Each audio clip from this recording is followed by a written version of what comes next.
everyone, welcome back to the Launchpad. This is our second ever episode, and today we're going to be looking at Peak Fintech Group, and this is ticker symbol PKKFF for OTC markets. And again, this is not going to be tradable on Robinhood, only on a full service brokerage such as TD Ameritrade or Charles Schwab. So what I want to start out here with is a little bit of technical analysis. And the first thing I want to point out is that, as you can see, this stock has already had a bit of a run, and that's not something I usually like to get involved with. I usually like to find something at its bottom, but with this stock, I think it's a little different because I think it has still really massive potential, honestly. So as you can see, we came up from under 50 cents all the way to $1.60 at our top, and now we've seen some sideways price action. And I think we're going to see some continuation of this consolidation as highlighted here by these arrows. And what I want to point out as well is this growing volume right here. We can see it's pretty much steadily increasing in line with the price. And as long as that keeps up, I think we are definitely set to see a breakout past $2 and into the $3 region.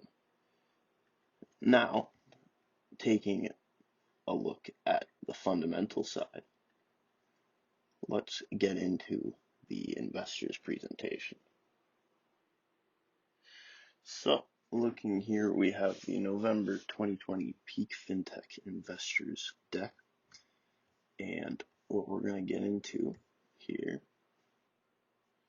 is really the basis for the company and why it exists. And so in China, there are over 100 million small businesses that have a very hard time getting access to credit.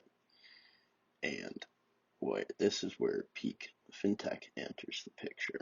And as you can see here from this depiction, they have the lending hub, and what that does is it basically brings together you have banks, data providers, loan brokers, lending institution, small and medium-sized enterprises, and they're all coming together in one place, the lending hub, where people can both borrow and loan money more efficiently than prior to the lending hub. So let's scroll down and look at the 2018 proof of concept. So this is really the start of Peak Fintech. And as we see here, there is one lending hub in this region and a total revenue of $1.6 million for 2018. Now we move on to 2019 and we see that they have 3 lending services expanded into the cities, 3 cities by the end of 2019. And we notice here 11.7 million in revenue, up from 1.6 in 2018. Now moving on to 2020, we are now in 31 cities across China, over 2,700 loan brokerage companies, and over 3 billion in loan requests submitted in 2018. And as you can see from the picture here, they've expanded dramatically, and they have brick and mortar centers in quite a few territories and regions throughout the country. And we see here what's very impressive is the forecasted total revenue of 2020, or for 2020, of $40 million, up from 11.7 in 2019. That is some exponential growth and something I'm definitely interested in. Let's take a look at some of the consolidated statements, financial statements for Peak. And just a disclaimer, these are unaudited statements, so obviously they have not been looked over by a regulated entity. However, it is obviously in Peak's best interest to present accurate numbers, and so I believe they have.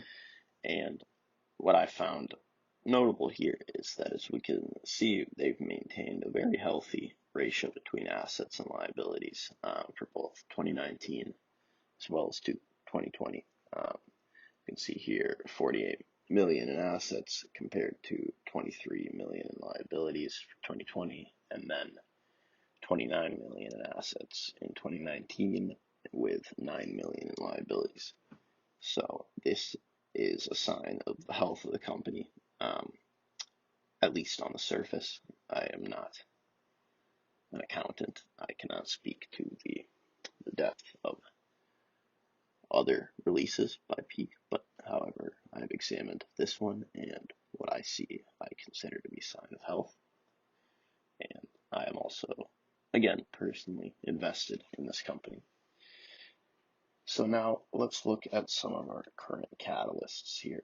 And what I've got pulled up is an article from Bloomberg, and this is about the Ant IPO. And if you haven't heard about that, I recommend you do a little research. I won't get into it all, but basically, this is very good news for Peak Fintech, as Ant is or was attempting to pretty much directly compete with it, and now could be forced to divest from finance-linked stakes, which is exactly what we're talking about here with Peak Fintech and their growth opportunities.